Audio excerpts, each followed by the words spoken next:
He whines and he whines.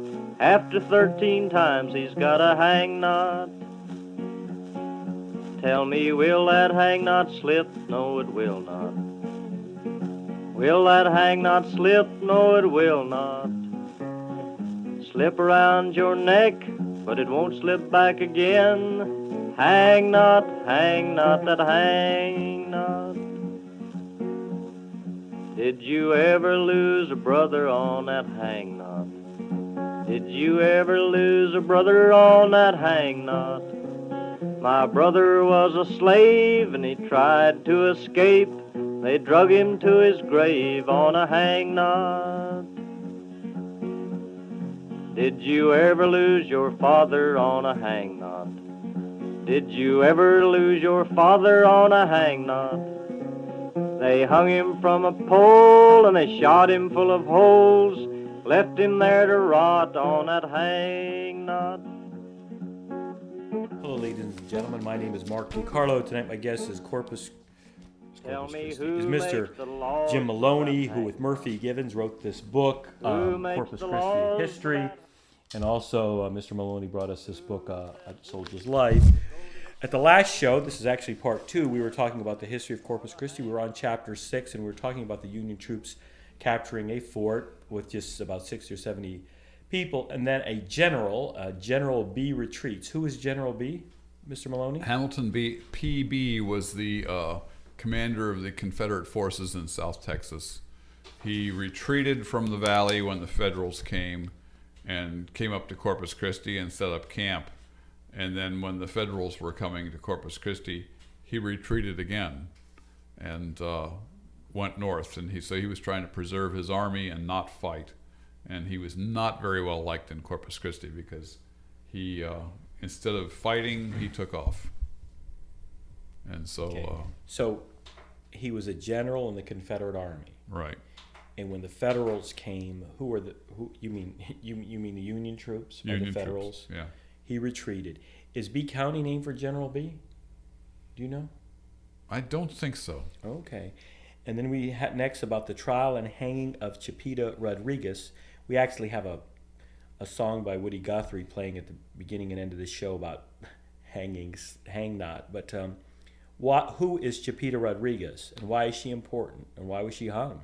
She was not sure why she was important, except that she was hung. During the Civil War, a trader was murdered for his money. He had stayed at she ran a little boarding house. He stayed at her house the night before. And so they found blood on the front porch of her little establishment. And the days before DNA, they decided that it was his blood. And so she was convicted of murder by a jury and was the first woman hung in Texas. And, well, I guess that gives her some degree of importance. But it looked to me like She may have been innocent. Right. There was some conjecture about her innocence, and which, of course, is always, I guess, tragic when somebody is innocent and hung. Then we had a terrible drought with a war. Is that right? During the war, there was a major drought as well as a major freeze. And so it really put a lot of hardship on the city. First of all, there weren't very many around anyway because they had all been conscripted to fight in the Civil War. So the women had to make do, women and children, and they couldn't even raise crops because of the drought. Okay. And there was, I guess, how long did the drought last?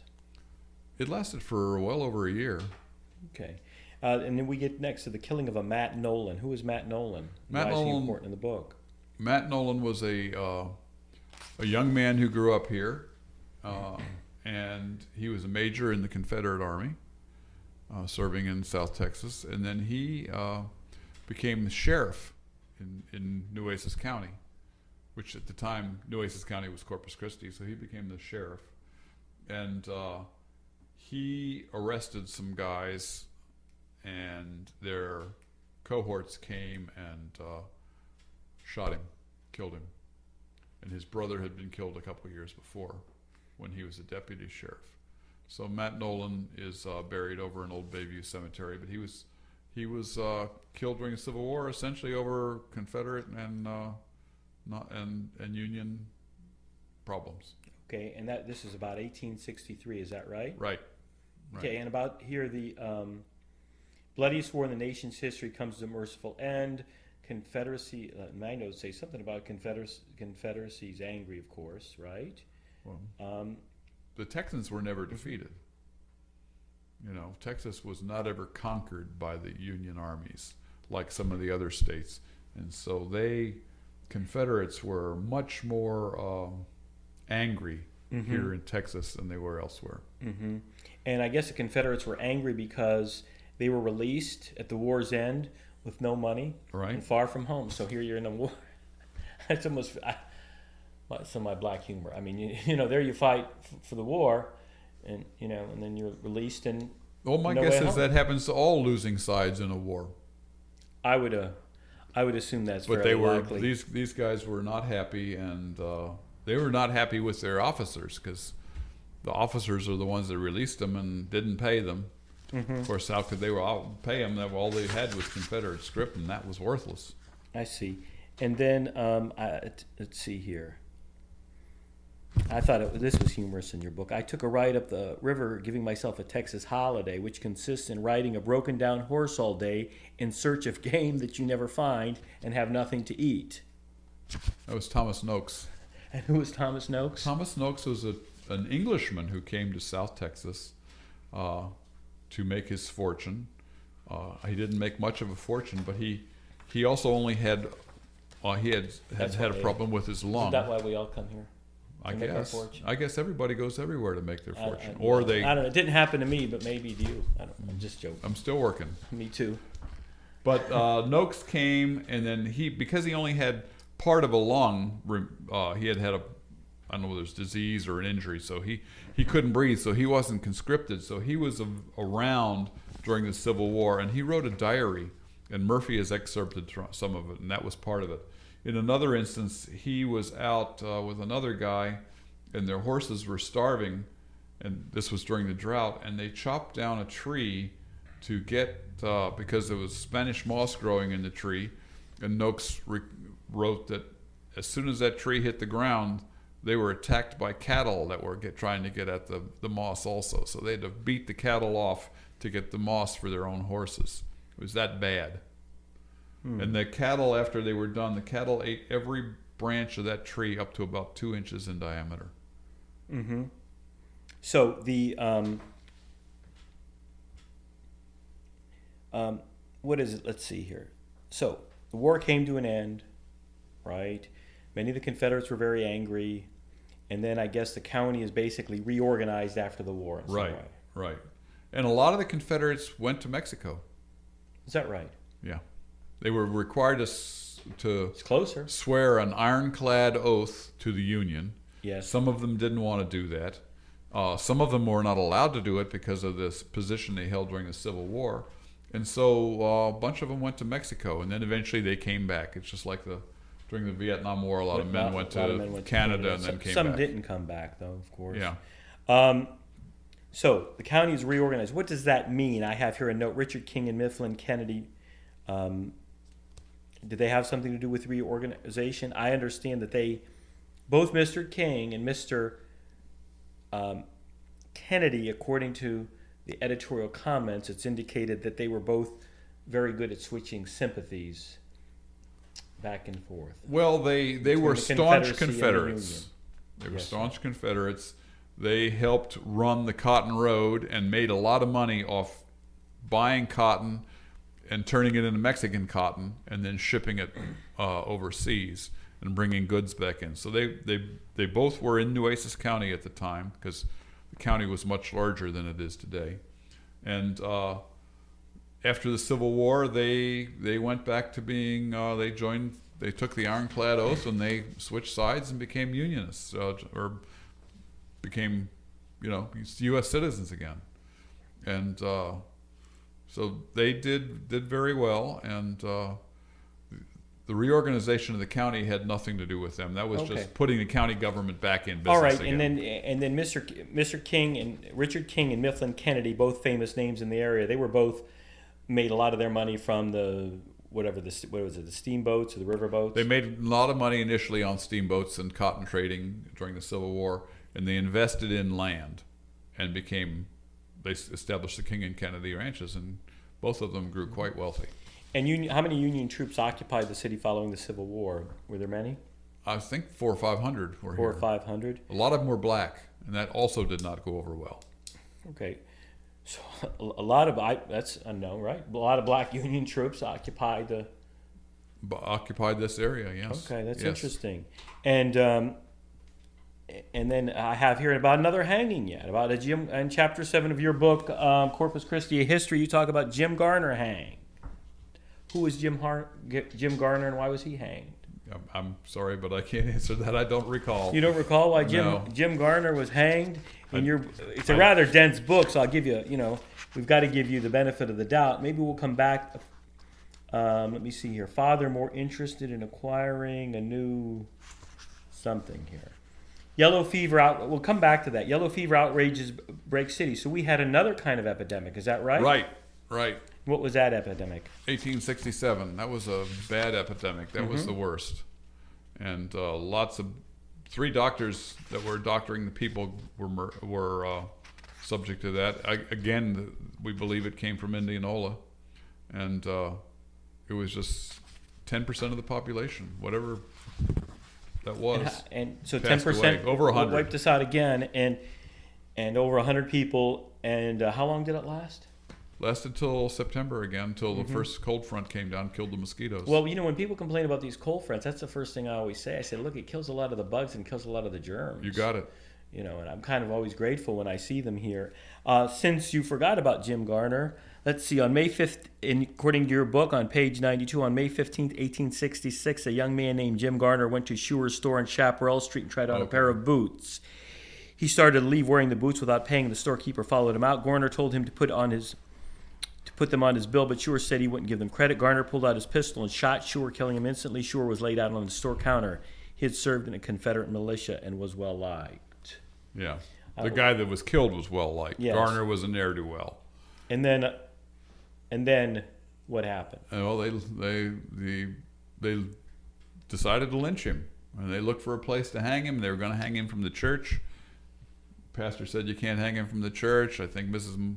Miley said you couldn't hang him there.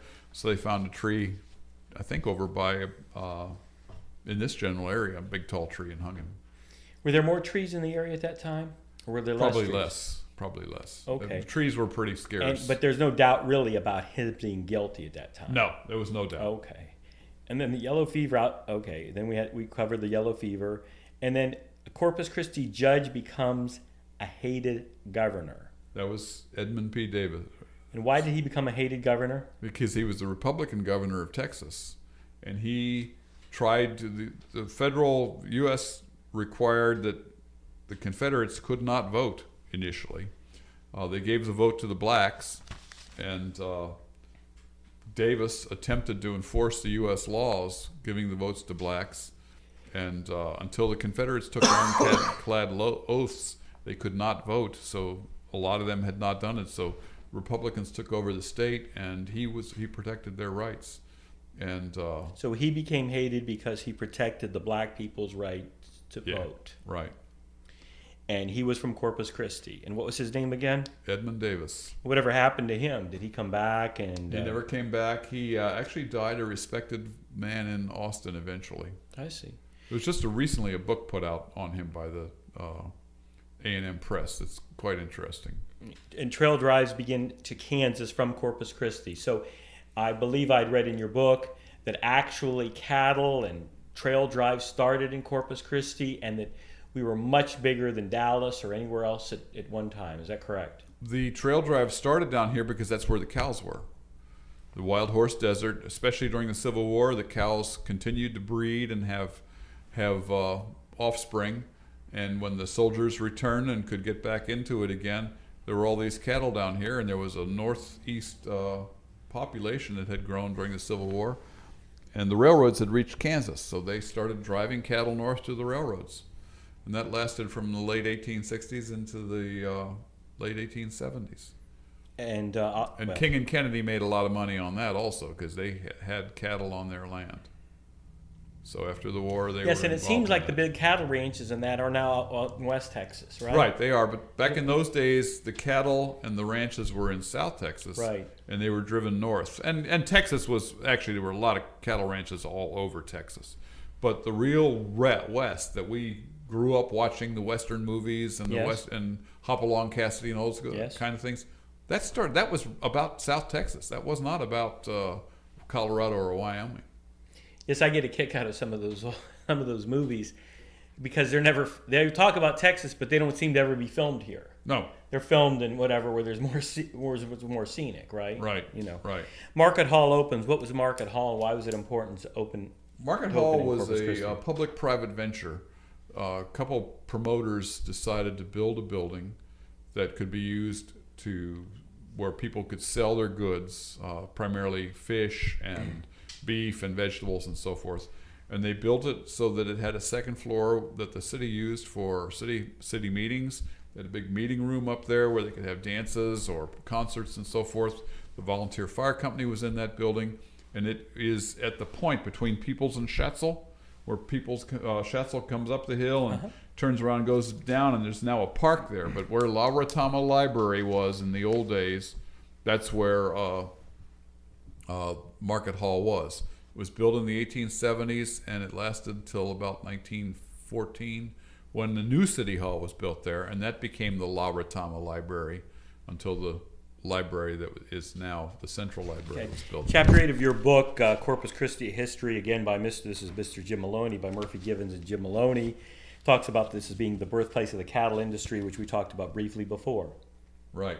And Dallas and Fort Worth take credit for the cattle industry, but they were just way stations on the way. Those were trading posts where the cattle drivers could get supplies, and maybe the men could go into town for a drink or two. But for the most part, the real cattle drives started in South Texas all the way down to the Rio Grande and went north to Kansas. And it was a very lucrative business. Cattle that were worth $3 to $5 in South Texas were worth $20 in Kansas, and somewhere about 10 men could handle 2,000 cows. Okay. So it was not a lot of cost in driving them north. So we had cattle kings here, and who were they? Cattle kings there were a bunch of them, but King and Kennedy, Martha Rabb was a cattle queen, W.S. Gregory. There were a bunch of people that had ranches in South Texas. And then we had a lot of sheep herders in Oasis Valley. So there were sheep around here, right? There were sheep. Corpus Christi was the number one wool exporting port in the United States. That seems to have moved to West Texas too. You'll see sheep. There was another drought, Yes. and then a freeze, and the sheep did not do well down here. Okay. And then there was a change in the U.S. laws. The tariffs were reduced on wool, and Australian sheep started flooding the market, and there was no market for sheep anymore. So it sort of died out down here, and cattle took over. I have a note here that I can't really read that seemed to be important about Minutemen. Who were the Minutemen? Biggest cattle town referred to their image, Minutemen. We don't remember what that is, or maybe I was dreaming when I wrote that in. So we were a great leader in the wool market, correct? Wool market and cattle market for a few years. Okay. Till the 1880s, I guess, on the wool, and then the cattle continued for a while. And part of the reason that that was so important is all the land was not fenced. So if you were a rancher, you didn't have you needed a little bit of land, and then you ran cattle on unfenced open land. And same with sheep. Okay. The sheep required a shepherd. What I had here about the Minutemen committees of public safety and effect vigilante groups were already Okay. in existence throughout the area. They were called the Minutemen. Who were the Minutemen then? They were just local citizens that could be called on if there was a bandit raid or an Indian raid, although Indians by the 1870s had pretty much died off. I think the last couple raids were in West Texas. But they could be called if there was a problem with anything. Okay. And So, following the Civil War, I understand that there were very lawless times here. There were raids from Mexico. Is that right? Oh, what we call the Nueces Strip was an area that was pretty much ungoverned. You know, most of the land in between the Nueces and the Rio Grande in the 1870s was still unsettled, and there were a lot of Mexican raiders that were coming across the border, stealing cattle, raiding ranches, driving people off the ranches, and it was a serious problem until Leander McNally came in with his group of Texas Rangers and put an end to it. And they put an end to it by they tracked down the guys that were perpetrating the raids and captured them, and they did not survive being captured. And how many men were captured? At different times, there would be anywhere from 10 to 15, and they just patrolled all over South Texas, fighting and tracking raiders. And after 2 or 3 episodes of that, it stopped. I have something about, I hope, you know, and I know there's a lot of information in your book that you're having to call up instantaneously. Something about that isn't listed as a sub-chapter about the death of William Murdoch. Do you remember him? No. Again, that was probably a minor point that was picked up in there. We'll look at that in a second. And then we have the dredging of the ship channel across the bay. This was following the Civil War. Is that right? Big deal. The dredging of the Morris and Cummings Cut. The way to get to Corpus Christi was blocked by mud flats, so the water was only 2 to 3 feet deep. And in 1874, they contracted with a couple firms out of New Jersey and New York, Morris and Cummings, to come down here and dredge a channel 8 feet deep. And they dredged it. The channel would go up, and it went around Harbor Island and came down the backside of Harbor Island, and that's where the mud flats were. And they dredged that through there. Don't we still have mud flats? Oh, yeah. You know, you go out here, that's what they are, really. But Yeah. they don't call them that now. Well, it's just They're not very shallow water. generous. They're not very nice words, right? Right. Well, I went out to the mud flats, you know, out here. You go back to the back of the Nueces Bay, and you know Yeah. it's pretty grim. Yeah, But that's right. this put an 8-foot channel into Corpus Christi, and you could bring a fairly good-sized ship that drew 8 feet of water, and that ship could go on to New Orleans or Galveston. So it made a major difference in the city. We finally could ship goods from here. Okay. Now, on August 19th, 1872, William Murdoch, who lived on the Santa Gertrudis Road 12 miles west of Corpus Christi, was tied up, a heavy plow placed on top of him, and burned alive. Ingalls, do you remember the story now? Ingalls George Hatch, 83, one of the most respected men of South Texas, was robbed and killed in his buggy on the north side of the Reef Road at Indian Point. The killers cut out his pockets and robbed him. That was just part of the lawlessness that was going on It was just down here. a typical lawless Yeah, story. and I mean it was very dangerous for a man to travel in those days, because there was a lawless element that you could not control. Murdoch was a nobody, Right. except that he was killed. George Hatch was actually a successful man here in Corpus Christi. He was in his 80s. when he was 83, killed. one of the most was robbed and killed. It's kind of implied that the Texas Rangers took the laws into their own hands. That outside of 5 or 6 persons, no one ever knew whether the killers were caught. The names of the killers were discovered, Dunn wrote, and placed in our plug hats for future references. It is sometimes amusing to hear people say that the murders of so and so were never caught. Well, ignorance is bliss. There were men that would go out and avenge murders by, if they knew the names, they could find them.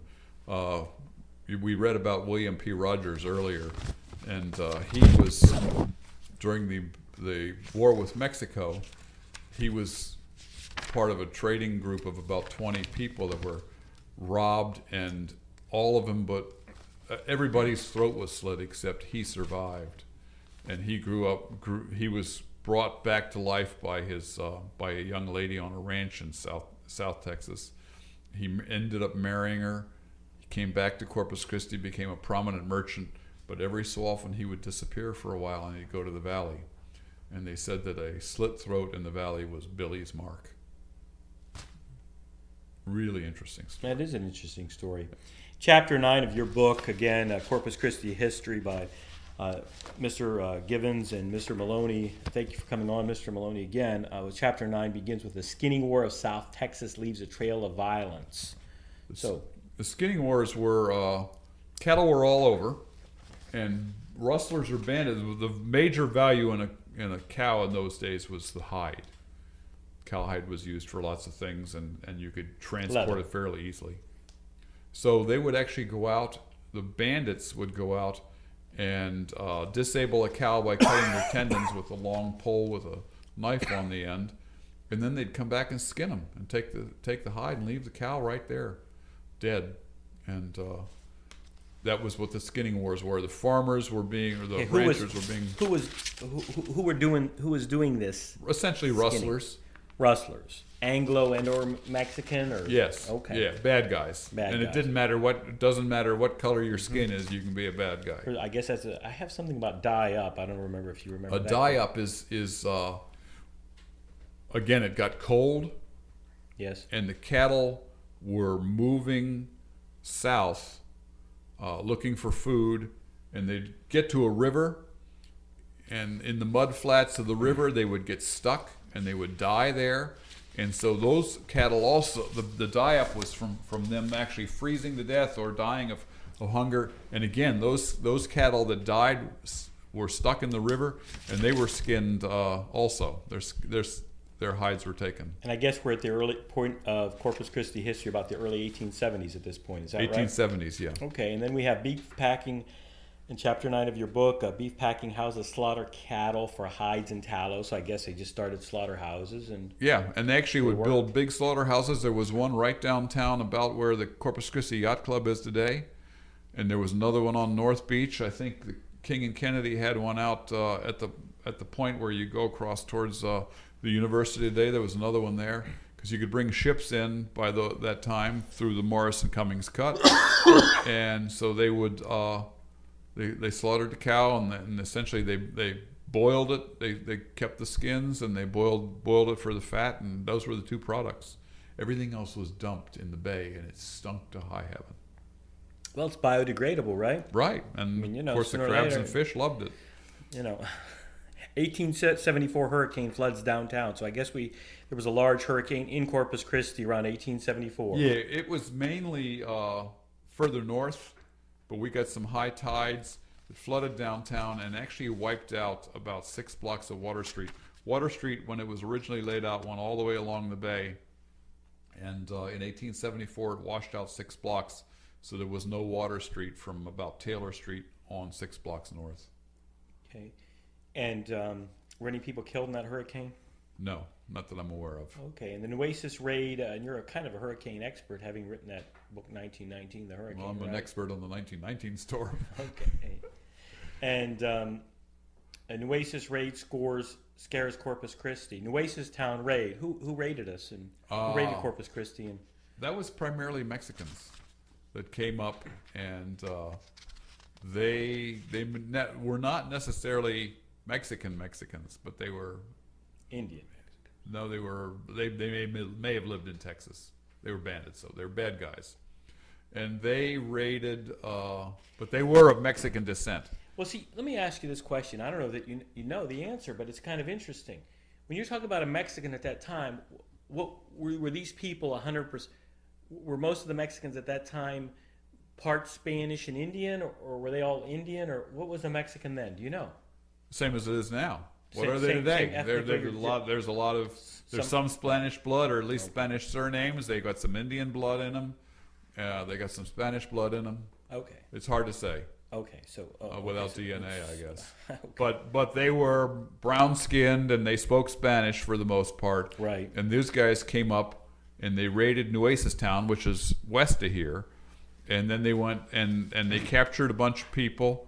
They killed a couple, and then there was lots of retribution from there. What we were trying to show in there in that Nueces Town raid, that was the last one, but that was the source of a great deal of animosity between the Anglo settlers and the Mexicans, and it lasted for a long time on both sides, because in retribution for some of these raids by Mexicans, innocent Mexicans were hung or run out of town by people when it wasn't their fault at all. So it caused a lot of problems. Okay. And the what were the Mercer logs that you referred to in Chapter 9 of your Mercer book? logs, the original Mercer came to South Texas, and he was lived over on St. Joseph Island. He salvaged the Aransas Pass was very difficult for a ship to get through because the sand shifted all the time. The channel was always moving, and so ships would run aground. And the first Mercer, Robert Mercer, was a salvage master, and he would, if a ship ran aground, Where was he in from? charge. I think they were English. But Yeah, I'm not Robert A. positive. Mercer, a lawyer from England. And so he was salvaging the goods, and then his sons became pilots that piloted ships through the pass. Mercer started writing a log, like a ship's log, of what went on during the day. And so in the book we quote several of the interesting chapters. And there is a new book being published soon by a gentleman in Port Aransas that's going to take about a large number of the Mercer logs and put excerpts into them. They continued them for 30 or 40 years, telling what was going on in Port Aransas. So it's the Mercer logs are kind of an important historical document. Yeah, they are, and they're in our library. We're lucky to have them. Let me see if there's anything important here. A steamer Aransas came from Brazos and hove to off the bar. Jed and Neil went out to her. The captain was anxious to come in and go to Corpus Christi to get a load of wool. But there was only 5 feet on the bar. He anchored and laid until 2 p.m. when he struck for Galveston. That's just a Yeah, see, the pass could be, as depending on the tides, could be as low as 4 or 5 feet deep, and you couldn't get a ship through. And then when the tide came up, there'd be 8 feet, and they could get through. So I don't know whether you knew, but the Aransas Pass continued to move southward every year. It moved at about the rate of 200 feet a year south because of the currents. So today, the lighthouse is about 1.5 miles north of Port Aransas. The lighthouse was built across at the entrance to the Aransas Pass in the 1850s, and the pass moved that far south until they finally stabilized it in the 1890s. In the end of chapter 9 of your book, Corpus Christi, a history, you talk about ice finally comes to Corpus Christi. That was a big deal. Could Cold imagine. drinks. It's pretty hot. Yeah, and they would, every so often they would bring a shipload in, but eventually I think it was either King or Kennedy decided to build an ice factory here. One of the problems with the Civil War was it cut off ice shipments from the north. In the old days, the Great Lakes would freeze, or ponds would freeze in lakes in the north. Certainly. They would cut that ice and put it in storage and insulate it with sawdust, and then it could be shipped in the holds of ships to the south to ice down beverages. Well, the Civil War cut all that off. And so during the Civil War and immediately after, there was research done that they figured out how to make ice. And so we built an ice plant here in 1874, I believe it was. And that made a major difference. You could finally get ice for your drinks, and you could make ice cream and all kinds of good stuff. Chapter 10 of your book, again, Corpus Christi history, begins with schools and education, trained to Laredo, wool trade ends. What kind of schools did they have in the city of Corpus Christi around 1876? They just had, mainly it was subscription schools. You actually had to pay to have your child go to school. Is that right? And then they did get, there was some laws passed by the state that allowed Did they that have set up swimming public pools schools. and football stadiums? Oh yeah, of course. I'm just joking. They had Being 1 and facetious. 2 room schools where all the children were taught by one teacher. And actually, if you read some of the excerpts of diaries and stuff from the 1870s, people got a pretty good education in a 1-room school. My dad went to a 1-room school in Is the that right? 30s, or in the 20s in that Ohio, in the farm country. Uh-huh. And he said it was really neat because you could be sitting there as a 6 or 7-year-old kid and be learning the same thing as a 13-year-old kid in the 8th grade. That makes sense. And he Kind said of he like really a enjoyed stream it. of knowledge.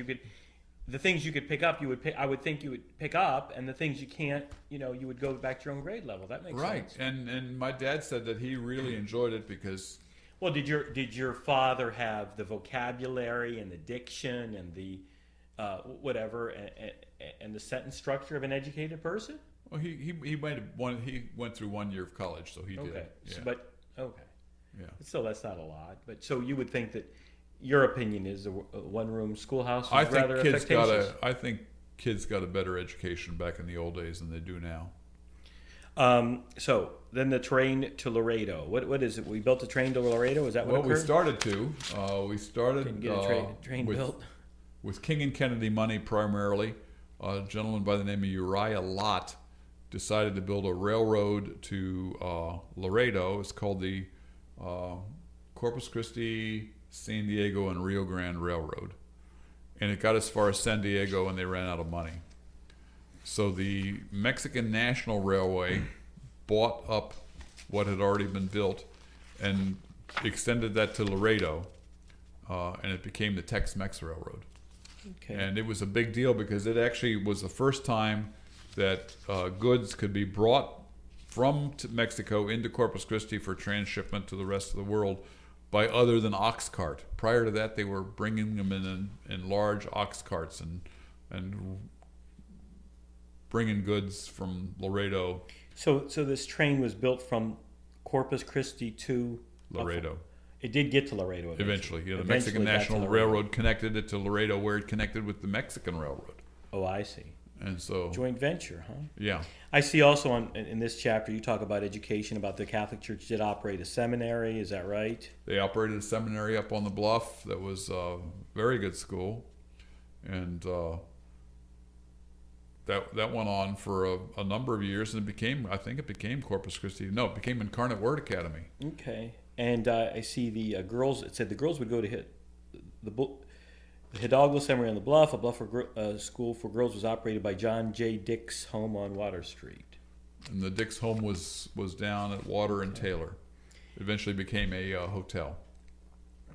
All right. And then the wool trade ended about this time from Corpus Christi, and I assume that's because of the fact that, as you said before, the tariff.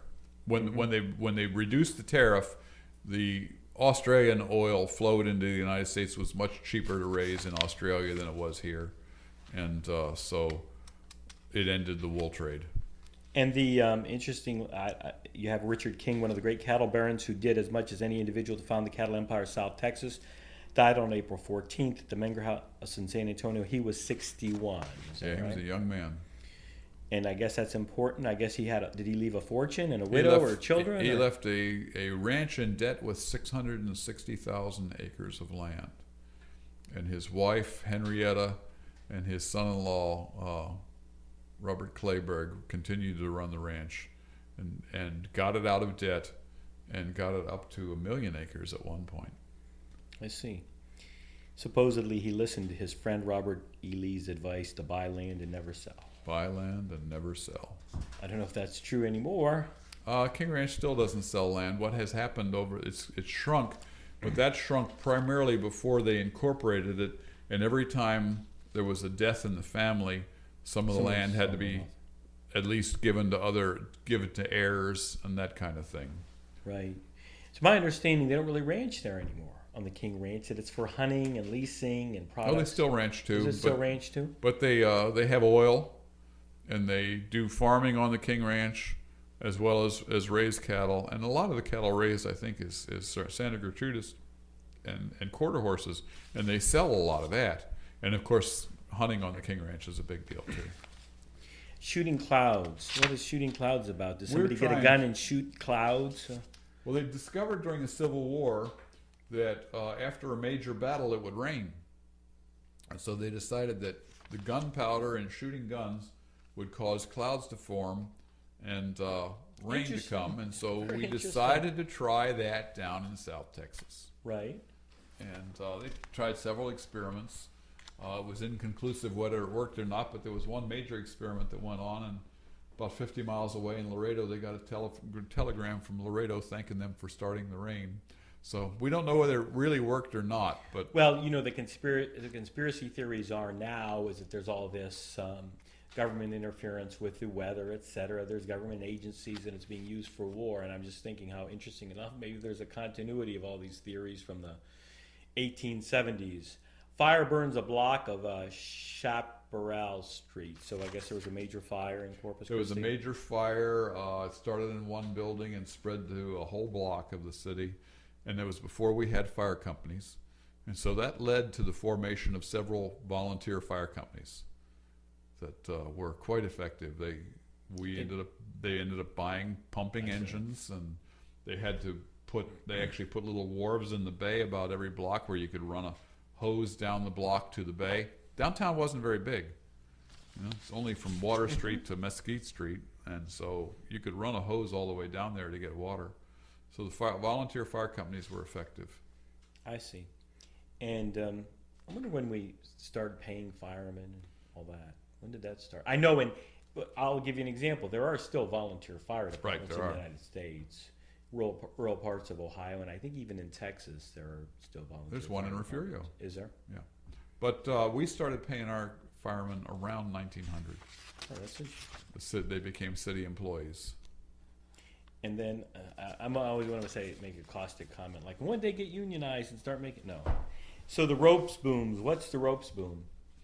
Elihu Ropes was a New York businessman who got diphtheria, and he took a tour of the South to recuperate, and ended up in Corpus Christi, and found that it was a delightful city that was just ripe for development. And he went back to New York City and raised a lot of investor money, and came back down here and started buying land and developing the city. He built a big hotel, 100-room hotel at 3 Mile Point, which is the McKinnon House, where the McKinnon House is on Ocean Drive at the beginning of the S-curve today, 3 miles from downtown. He started building the Corpus Christi and South American Railroad that was going to run from Corpus Christi to South America, and he started dredging a pass through Padre Island so that we could bring a deep water port into Corpus Christi, and a number of housing and suburban developments.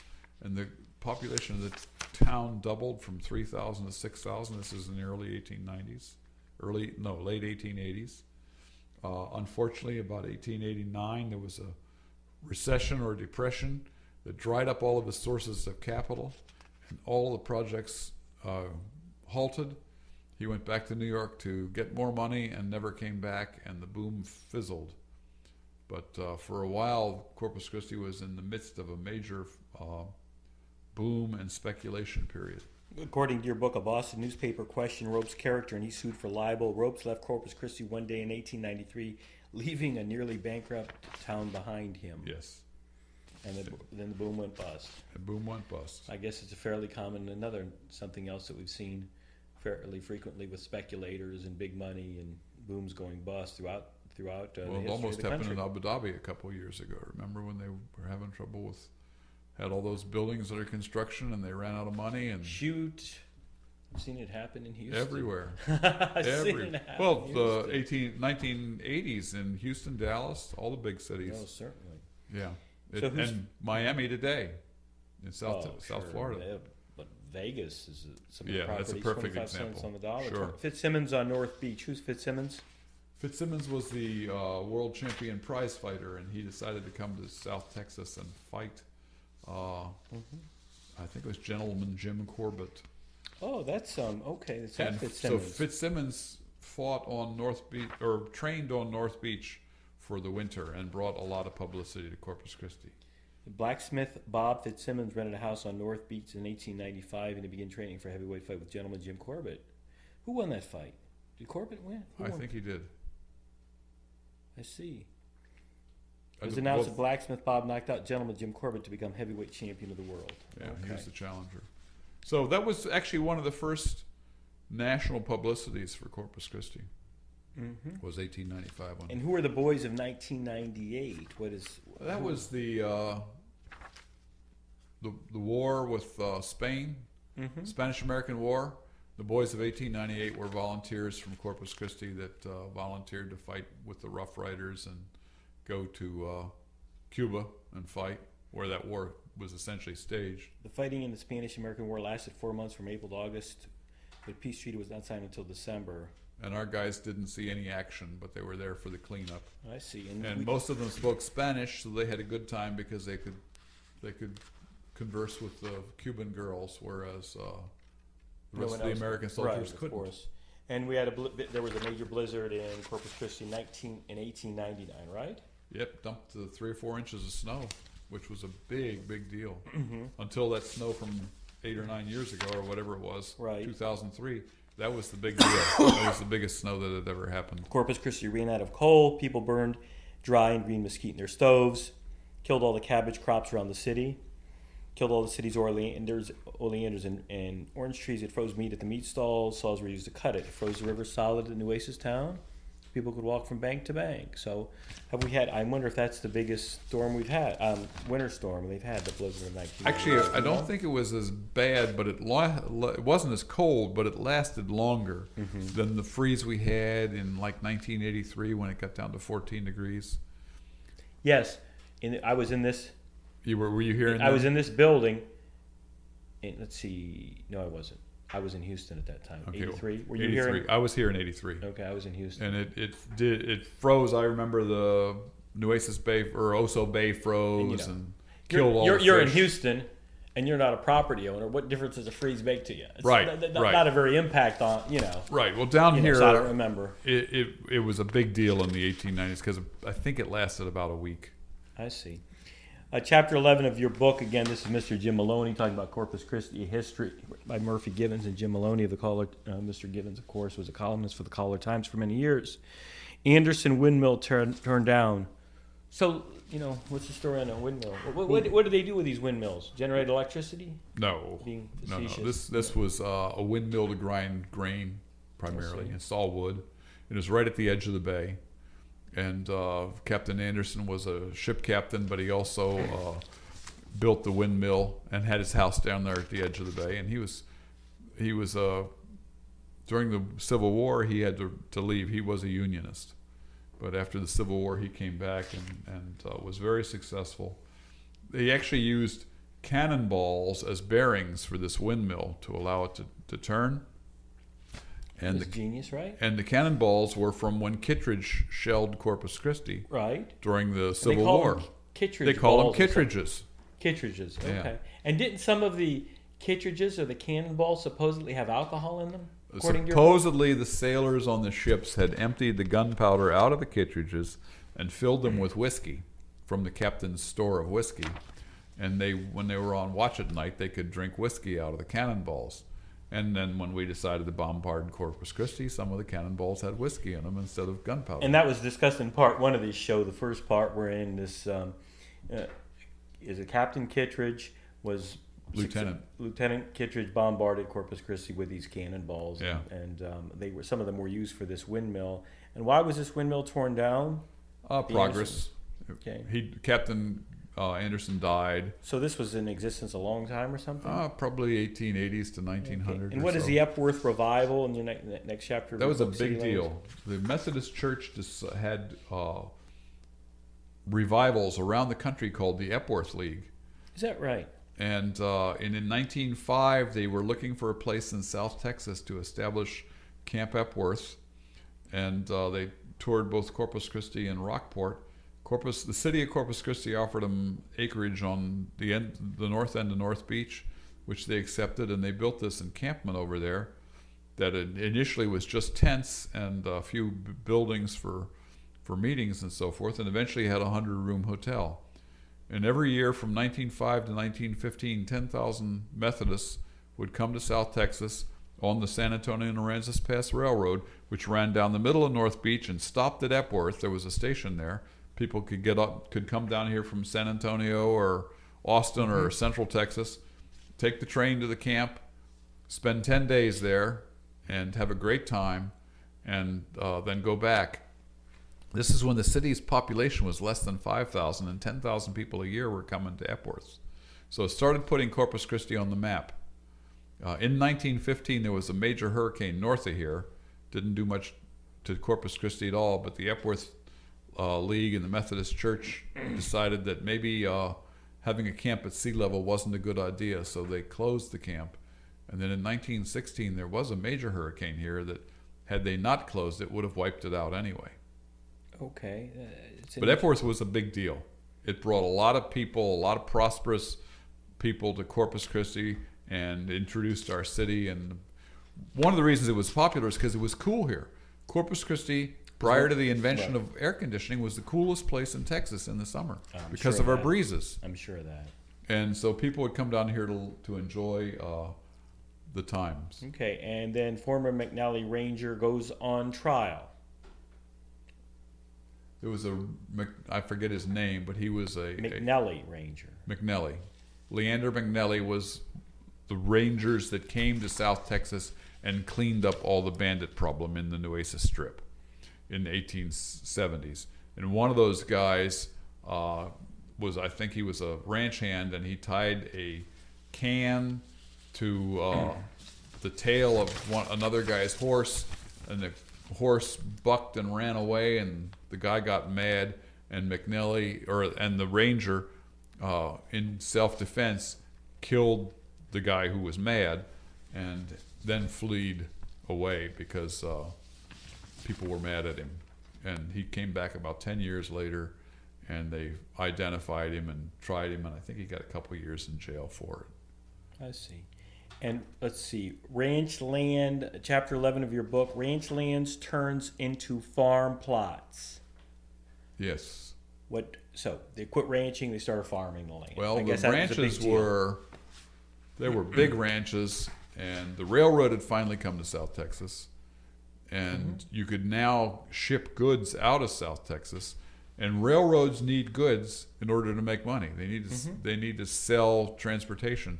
So some of the ranchers, I think Robert Driscoll was the first one, started subdividing his lands around Robstown and selling them off to farmers. And we had a guy named George H. Paul come to South Texas, and he set up railroad cars, private railroad cars that would bring farmers from the Midwest down to South Texas, show them the land, and sell them a plot of 50 or 100 acres that they could then farm, and they were told how wonderful this land was.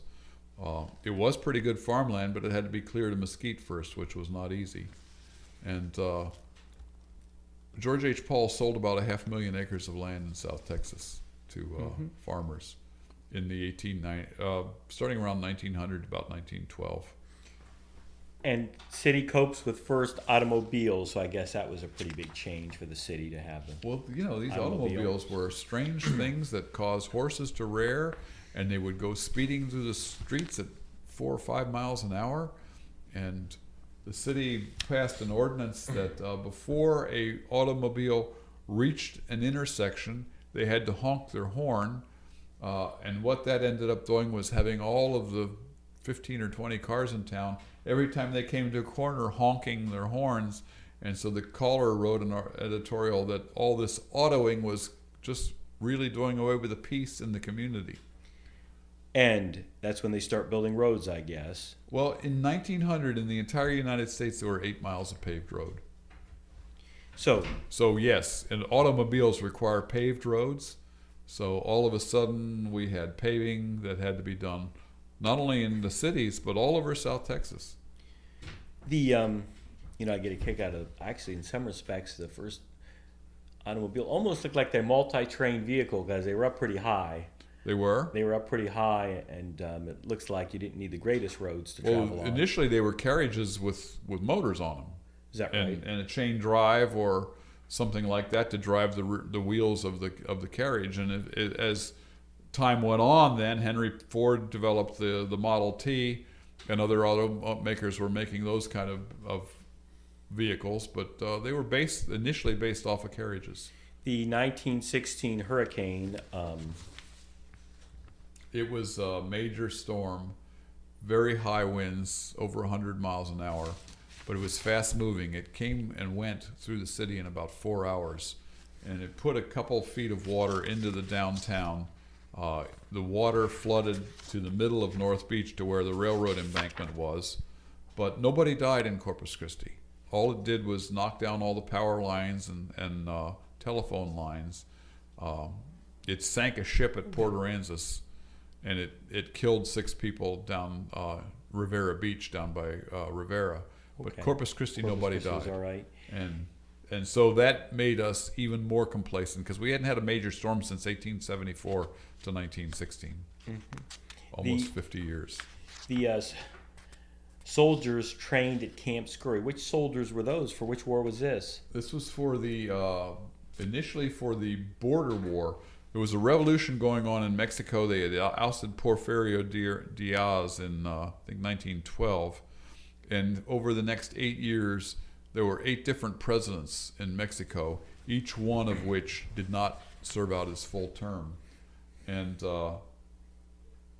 there was that violence in Mexico was coming across the border.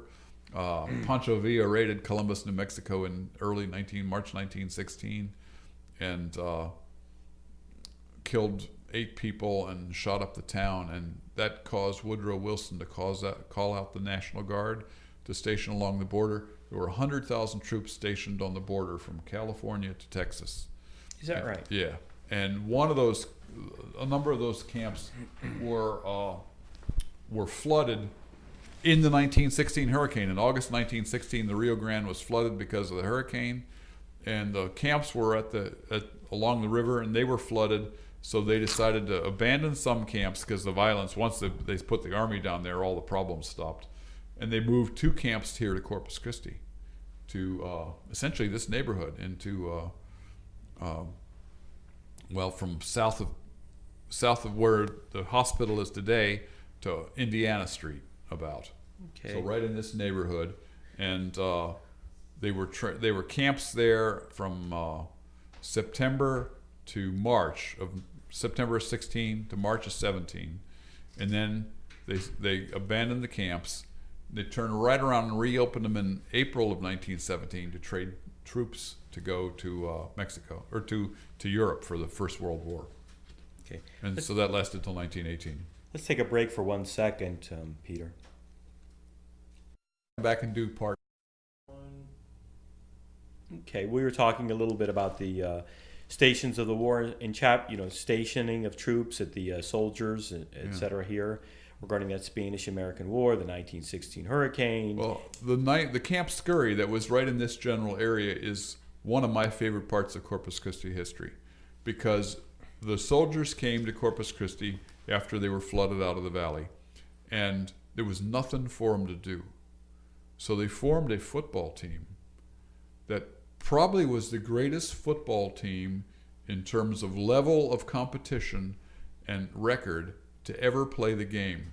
The 2nd Texas National Guard team stationed in Corpus Christi in 1916.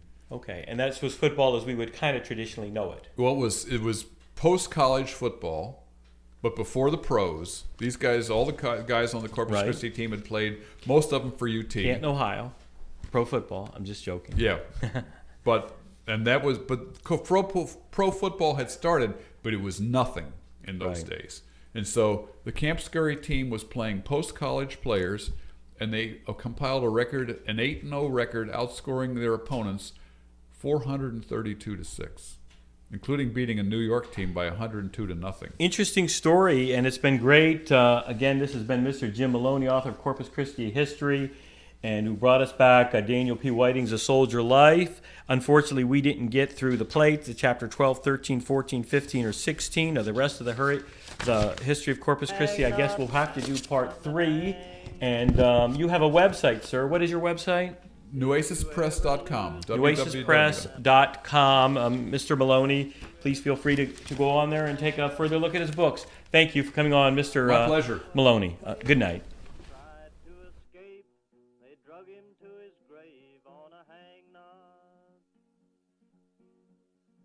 Did you ever lose your father on a hang knot?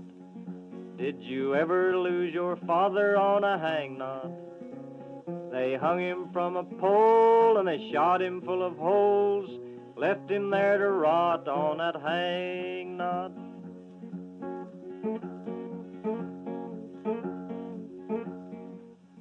Tell me who makes the laws for that hang knot? Who makes the laws for that hang knot? Who says who will go to the calaboose, get the hangman's noose or the hang knot?